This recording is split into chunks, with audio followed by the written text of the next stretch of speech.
Hey guys, this is Michelle Green.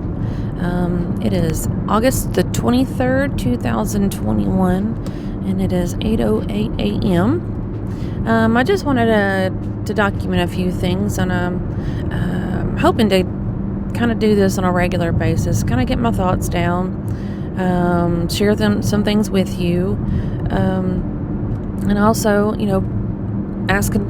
just ask God for guidance and peace and discernment, and whatever is going on in my life. I desire His will more than mine, and I believe that's what it takes to have that close, intimate relationship with the Father. Is for us to put our wants aside, and that's what it takes. You have to be obedient, so your wants kind of go out the window. But I wanted to kind of share some things that had happened this morning. I've only gotten in the car and headed to work. Kind of slept in a little bit. We kind of got in a little late last night from Tennessee.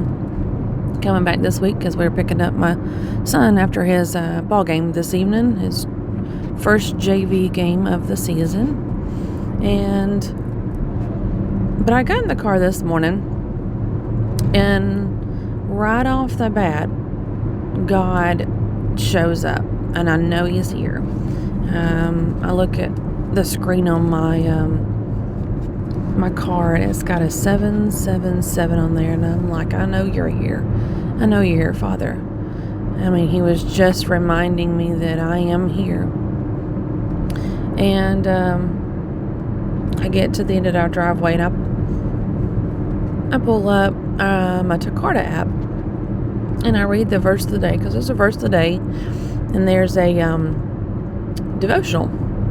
I didn't read the devotional, but I did pull up when I got to the end of the driveway, before I pulled on the road, I looked up there, and it said, it's got Deuteronomy, I think it's 7:6, and it talks about being a holy people who belong to the Lord, and that He chose you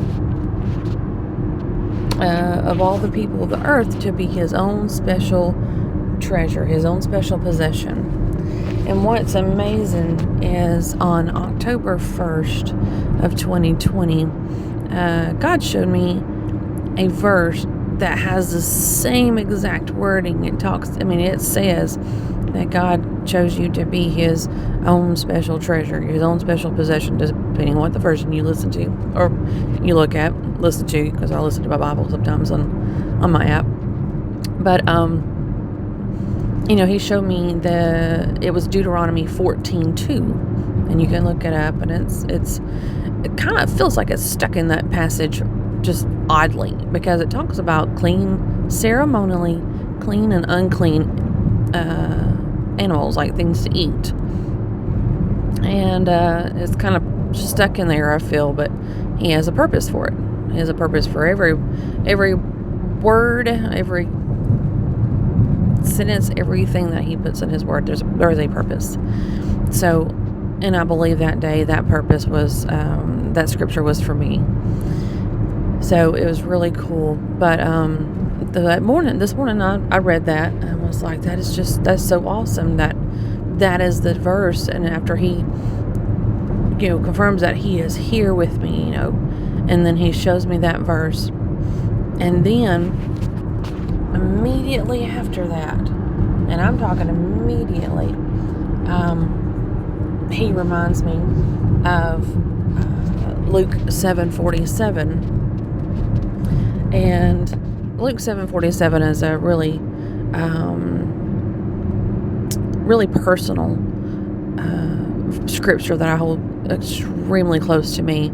I've even got a tattoo on my arm. I got it in December of 2020, and it's in Aramaic, because Jesus spoke Aramaic, and the letters on here it's actually blood red. That's what the color of the guy that said that the color was that he was tattooing with was actually blood red. So I had it in red in red letters, because of it being the words of Jesus. In Luke 7:47, it says, I tell you, her sins, and they are many, have been forgiven. So she has shown me much love. But a person who is forgiven little shows only little love. So, that scripture just resounds in me a lot. And later on, I'll kind of go into detail about why that is. But this morning, right after that, God showed me that, it's whatever happens, it's in His time.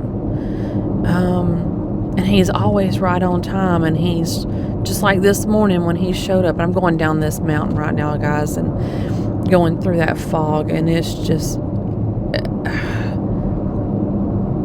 cannot explain it. And some days I just go down a mountain in that fog right there, same mountain. I do it a lot, and I don't think about it. But this morning, it's like that was just the Spirit of God was just hovering all over me, and still is. It's just amazing. But what I wanted to kind of get at this morning was, have you ever had that moment where, without a shadow of a doubt that was God all in it, all over it. That was His hand that guided every part of what you just experienced, and how you were just sat in amazement and in awe. Have you ever felt that? And do you feel it often? Do you feel it? Is it a once a year, twice a year? Are you experiencing it once a month? Or, how many times can you think back and have experienced these moments of awe and amazement at our Father and Creator? And you can't explain it away. You can't. There's no possible way to explain what had just happened, because it makes no logical or human sense. So, my question again is, how many times have you experienced these moments? And if it's very, very few, why? Have you ever wondered why you haven't experienced these moments? Because I promise you, He is acting and doing and working all around you all the time. It's the part where we open. Well, first we have to have that relationship with Him. We have to have that desire to have His will in our life and not our own. And yes, it is extremely hard, because in order to have His will for your life, all of your wants and your desires, you've got to get them and put them away. Throw them out. Psalm 37:4, it says, delight yourself in the Lord and He'll give you desires of your heart. That's not talking about what you want. Because when your life lines up with God's will, it's His heart that you desire. It's His will that you desire.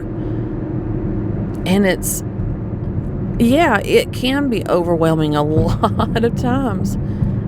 And you're thinking, what is happening, Lord? I'm following you. I feel like I'm doing what you're wanting me to do. But why is this happening? And why is this happening? Why is this happening? It's extremely hard. And I can, and as we go through this, I'll explain a lot of what I'm talking about to let you know that I do understand. I do understand that thought, that concept, and that struggle a lot. But I also know that my Father is here because I desire Him, and He shows up and shows out with me every day. every day. It's not just a once in a lifetime awe moment, or, a couple times a week, or once a month, or 6 months, or a year, whatever the case may be. Whatever bracket you fall into of what that happens, I experience him every day. And it is so amazing that he even chooses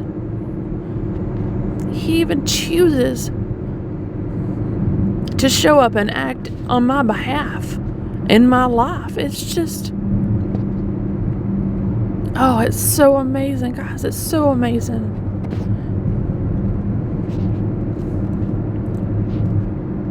But to experience this, and like I said, it's a struggle a lot of times to just close your eyes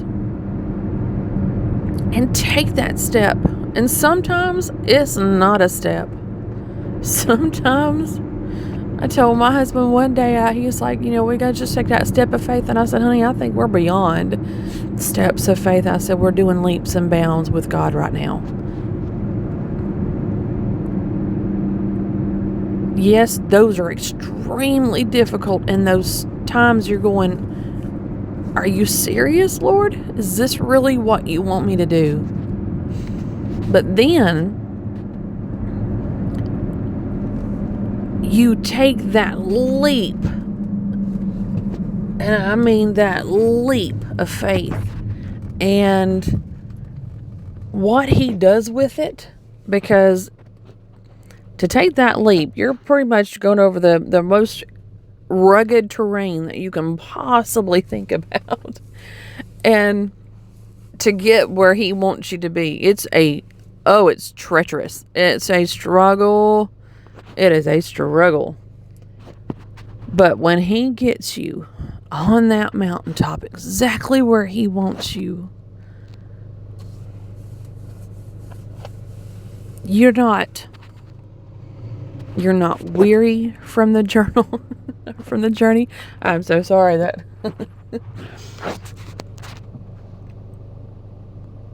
oh wow.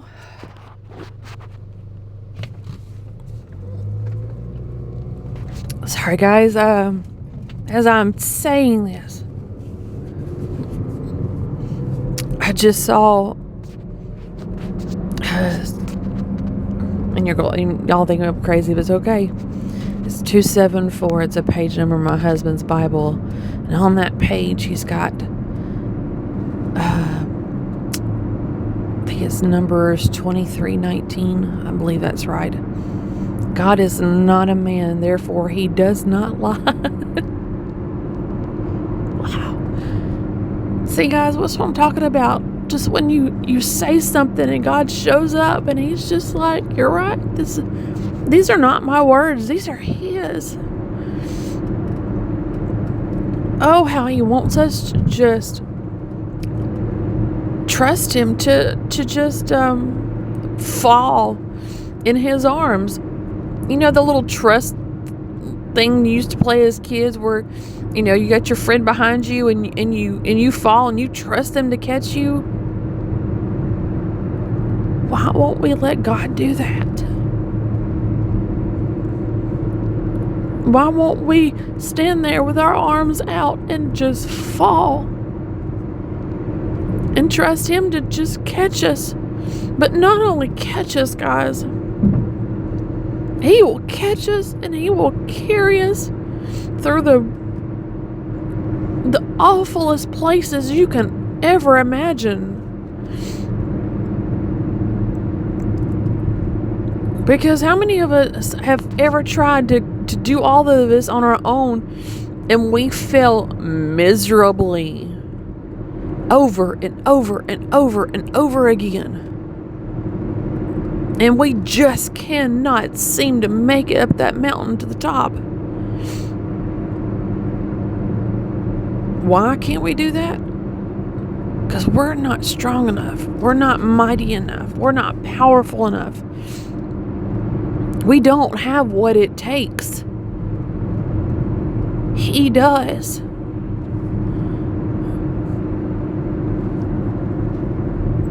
And I can tell you right now what he's asking me to do, to share with all of you guys. He's gonna have to do it for me, because it's gonna be extremely difficult. But I want to be obedient to my Father. So I'm going to do it.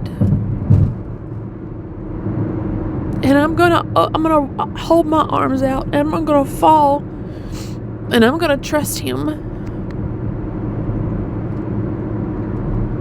Because he's already told me that I'm his special treasure, and he forgives me. And in his time, he will reveal everything to me of all these struggles, of the path that he wants me to go down and why. But until then, I'm going to trust him to carry me through this terrible struggle that I deal with a lot of times.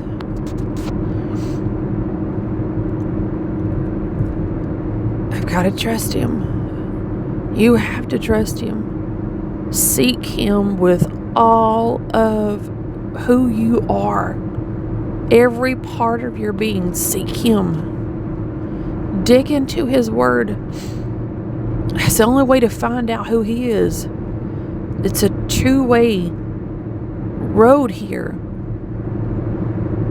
You can't build a relationship on just telling him your list in what you want to call a prayer and then leaving. He wants to talk to you as well. He wants you to listen to his list. He wants you to listen to him. How do you get to know somebody? You talk to him.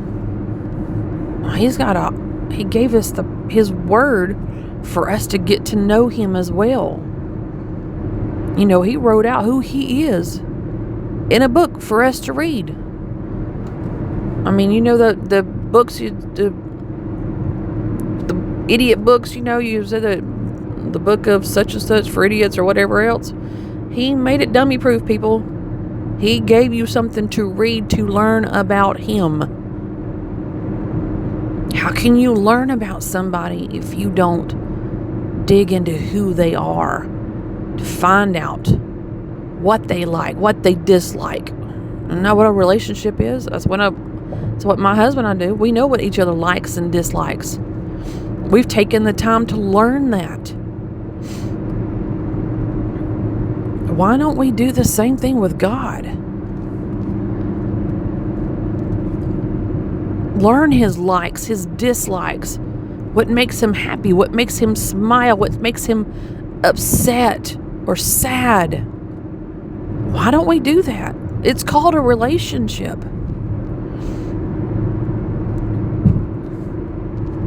So my challenge for you, and for me as well, because there are days I struggle with this. I'm not any better than anybody else, I promise you that. So my challenge to you and to myself, let's dig a little deeper. Let's dig a little more. Let's talk a little more. And I'm not telling you to do this with anybody else but Father. Let's find out his likes, his dislikes, what makes him happy.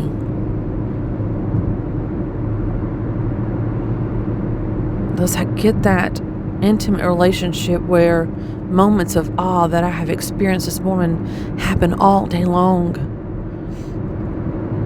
Because he's there doing them. We just have to pay attention. We have to want to see it. Which sometimes mean you have to get every distraction in your life out of the way.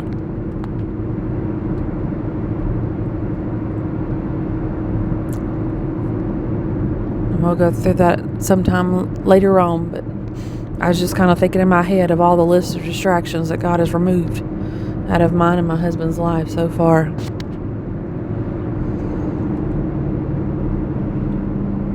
So I encourage you, I challenge you to desire, to want, to dig all you can and get that intimate relationship that He so wants with us.